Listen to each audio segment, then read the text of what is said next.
Assalamualaikum,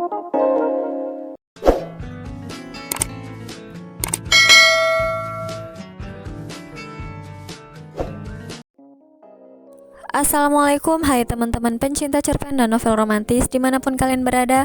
Selamat berjumpa kembali dengan Ica di Diary Channel. Gimana nih kabar teman-teman semua hari ini? Semoga selalu sehat ya dan dalam lindungannya. Di kesempatan kali ini aku ingin menceritakan sebuah cerita pendek romantis yang berjudul Indah pada Waktunya. Oke, langsung saja kita mulai ceritanya. Check it out.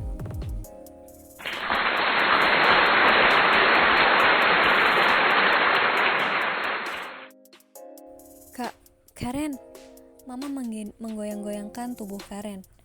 Karen tetap bergeming. Karen, ini udah siang. Kamu gak takut telat sekolah, nak? Mama masih berusaha membangunkan putri sematawayangnya itu dengan menepuk-nepuk pahanya. Karen langsung berbalik ke arah mamahnya dengan mata yang cuma terbuka setengah. Gumamnya pelan sambil melirik jam weker yang bertengger di samping tempat tidurnya. Sudah jam 6:30 pagi.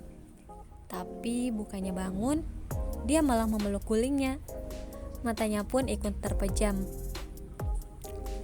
Loh, Karen bangun dong. Mama kembali menguncang-uncangkan tubuh mungil milik Karen, kali ini lebih kuat. Mama ini gimana sih? Semalam kan aku udah bilang kalau anak kelas 10 tuh lagi ujian, jadi aku libur. Gerutu Karen sambil membelakangi mamanya. Oh, ya udah kalau gitu. Kamu lanjutin aja tidurnya. Mama pun bangkit dari tempat tidur dan melangkah keluar kamar. Karen langsung menarik selimut dari kakinya seraya menggerutu tidak jelas. Ia memang paling benci kalau tidurnya diganggu, apalagi pas hari libur kayak sekarang.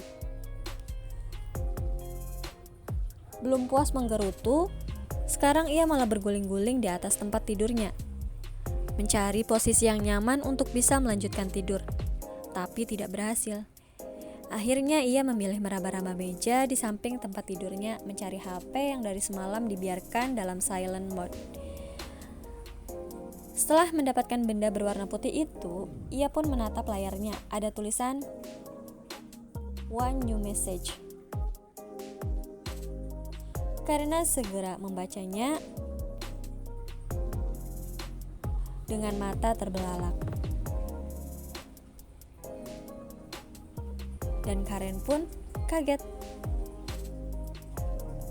Udah tidur ya, Ren? Riko. Mata Karen yang tadinya sangat berat untuk terbuka, spontan melotot. What? Kak Riko? Semalam Kak Riko nge-SMS aku. Baru berniat mengetik balasannya, jempol Karen kontan berhenti, menyadari pulsanya yang sudah tidak mencukupi. Akhirnya ia pun pasrah dengan kembali meletakkan HP-nya ke meja lalu tidur lagi. Itu Kak Riko kan? Seru Lani. Membuat Karen langsung menoleh, kemudian mendapati sosok cowok yang disebut Lani itu di tengah-tengah beberapa anak kelas 12 yang lain. Gak usah pakai ngiler gitu kali. Sambung Lani sambil mengusap bibir Karen yang sebenarnya gak ada apa-apa. Karen sontak menatapnya sewot, lalu kembali mengamati sekumpulan cowok yang lagi asik ngobrol di parkiran sekolah mereka itu. Riko adalah senior Karen. Dia kelas 12 IPS 1. Gak cakep sih, tapi manisnya minta ampun. Keren, cool dan rada cuek. Bikin Karen tergila-gila sama cowok itu dari setahun yang lalu. Waktu itu dia masih kelas 10. Pas lagi jalan ke gerbang, tiba-tiba, "Hai Karen," sapa sebuah suara tepat di sebelah cewek imut itu. Karen kontan menoleh, lalu mendapati Riko di sampingnya, sedangkan Lani sudah menghilang, gak tahu kemana dan sejak kapan. Karen pun memamerkan senyum manisnya. "Pulang sendirian aja?" tanya Riko dari atas motor hitam miliknya. Karen cuma mengangguk. "Pulang bareng aku aja yuk, mau gak?" tawar Riko. Ia menyodorkan sebuah helm besar ke depan wajah Karen. Karen menatap helm itu sejenak, kemudian mengalihkan pandangannya ke arah Riko. Enggak, udah kak, makasih. Aku gak mau ngerepotin. Gak apa-apa kok, nih, balas Riko sambil menggerek-gerekkan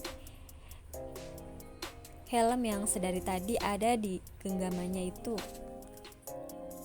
Karen pun meraih helm tersebut. Oh iya, cowok itu melepaskan jaket abu-abu yang melekat di tubuhnya. Kayaknya mau hujan deh, kamu pakai jaket ini ya. Lanjutnya seraya menyerahkan jaket tersebut pada Karen. Loh, kok aku? Kalau ntar kakak yang basah gimana? Heran Karen. Gak apa-apa, udah biasa, ayo naik, ujar Riko sambil menstarter motornya. Karen cuma mengangguk, ia memakai jaket pemberian Riko, lalu naik ke atas motor cowok itu. Udah, tanya Riko. Udah, balas Karen. Riko pun melajukan motornya. Karen menggulung senyum di belakang, kemudian memejamkan matanya dan menghela nafas panjang. Jaketnya Kak Riko wangi banget deh, batinnya. Dan saat membuka mata, bukan pemandangan jalan raya yang dilihatnya. Jaket abu-abu milik Riko juga sudah tidak melekat di tubuhnya, berganti menjadi piyama berwarna pink yang dipakainya dari semalam. Sial, ternyata cuma mimpi. Kesal Karen dalam hati.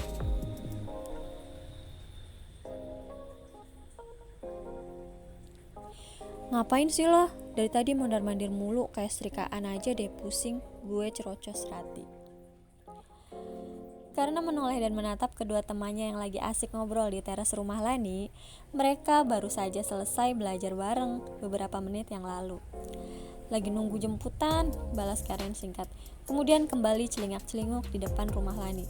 Emangnya lo dijemput siapa sih? Tanya Rati. Ada deh, ntar juga lo tahu kok, jawab Karen misterius. Beberapa saat kemudian, sebuah motor hitam berhenti, tetapi di depan pagar rumah Lani. Di atasnya, seorang cowok berjaket merah dengan helm besar yang juga berwarna merah, terlihat menoleh dan melongok ke dalam rumah Lani. Itu dia, seru Karen spontan. Lani dan Rati pun sontan berdiri dan berjalan mendekati Karen, lalu makin mencondongkan kepalanya ke arah pagar rumah Lani itu. Itu kok kayak Kak Riko ya? Tanya Rati, mencoba menebak. Iya, gue yakin banget, itu pasti Kak Riko kan? Lihat aja gayanya, Kak Riko banget deh pokoknya. Lani yang menjawab semangat. Karen cuma tersenyum membalasnya. Gue balik dulu ya, kasihan dia kalau kelamaan nunggu, bye. Dadah Karen, sorak Rati. Hati-hati di jalan ya, teriak Lani. Karen mengangguk dan melambaikan tangannya sambil berjalan menjauhi kediaman Lani, menghampiri Riko yang sudah menunggunya di luar sana. Riko menyerahkan sebuah helm ke genggaman Karen saat cewek itu sudah berdiri di depannya. Karen meraihnya sambil tersenyum. Salah tingkah. Setelah memakai helm tersebut, Karen lalu naik ke atas motor Riko.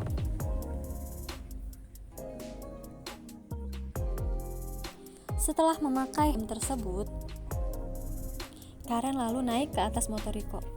Udah, tanya Riko. Udah, balas Karen. Kayak deja vu deh, lanjutnya dalam hati. Riko kemudian melajukan motornya meninggalkan rumah Lani. Di belakang Riko, Karen menepuk-nepuk pipinya. Duh, sakit, ternyata ini bukan mimpi lagi. Ya ampun, mimpiku tadi pagi jadi kenyataan. Makasih ya Allah. Ia lalu membekap mulutnya sendiri, berusaha sekuat tenaga agar ia tidak berteriak histeris saking gembiranya. Tiba-tiba mata Karen menangkap pandangan Riko yang lagi mengamatinya dari spion kiri motor cowok tersebut. Oh my god, Kak Riko ngapain nih? Jangan-jangan dari tadi dia ngeliatin aku lagi.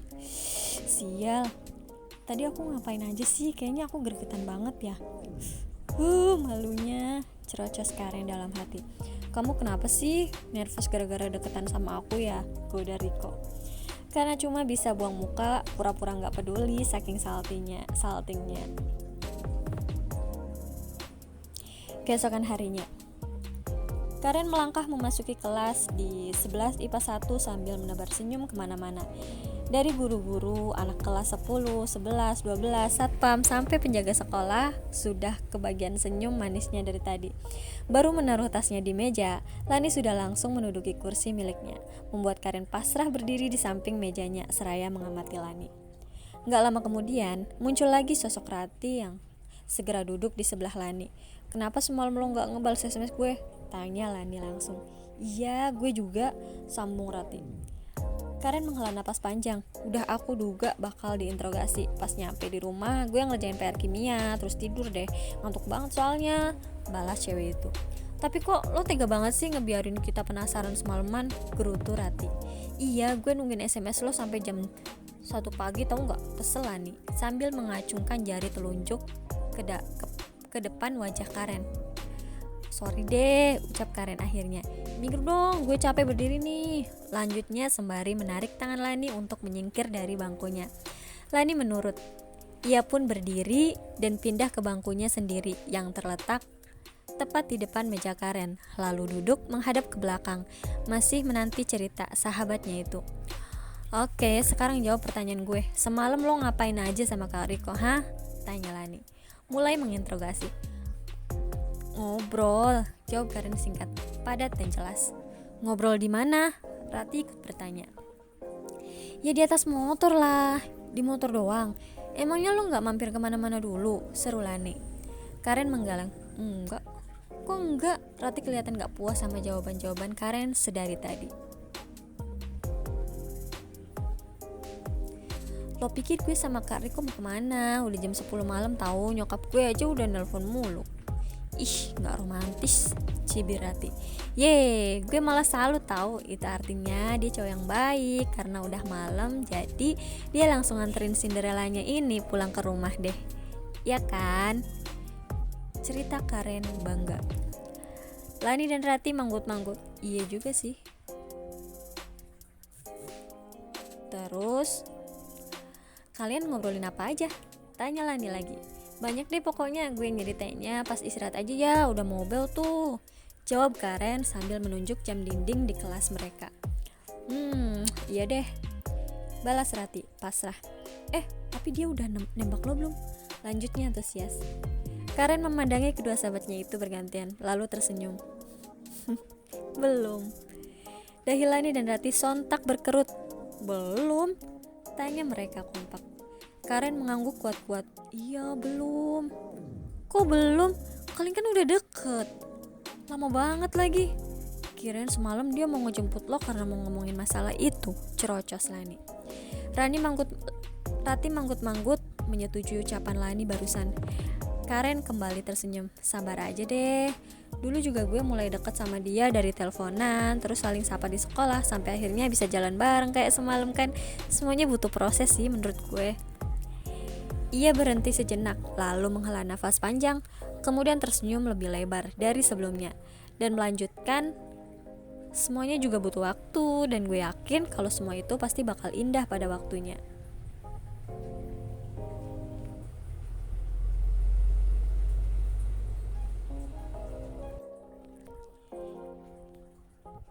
Penasaran ya gimana kelanjutannya? Sama aku juga.